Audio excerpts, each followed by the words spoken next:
This is Reality on the Ground. If you value honest, unfiltered reporting like this episode, share it and make sure you're subscribed so you never miss an update.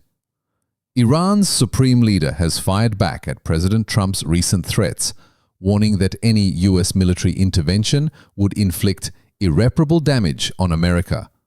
In a televised address on Wednesday, Ayatollah Ali Khamenei rebuked Trump's ultimatum for Iran's unconditional surrender, insisting that those with wisdom who know Iran and its history never speak to this nation in the language of threats.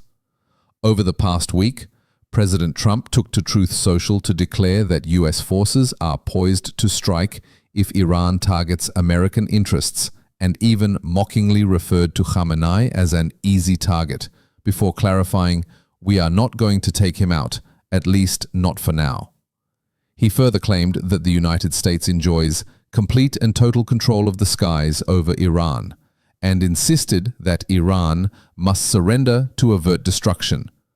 Khamenei dismissed those demands, declaring that Iran is not a nation that will surrender, and that any foreign boots on Iranian soil would trigger consequences that cannot be compensated. He denounced the notion of an imposed peace as unacceptable, framing Trump's rhetoric as evidence that Washington is complicit in Israel's recent airstrikes on Iranian facilities.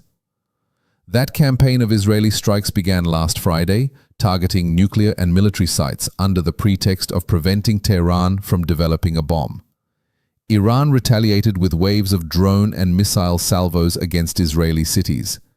In the wake of those exchanges, Turkey's President Erdogan voiced support for Iran's right to defend itself, and Russia condemned Israel's actions as illegal, warning they could precipitate a nuclear catastrophe and violate international law. As global leaders weigh in, some calling for diplomatic restraint, others threatening escalation, Iran's supreme leader has made clear that his country will neither bow to ultimatums nor accept a peace imposed by force. That's it for today's episode of Reality on the Ground. If you found this report insightful, hit like, subscribe, and share. And join us next time for more on-the-ground coverage.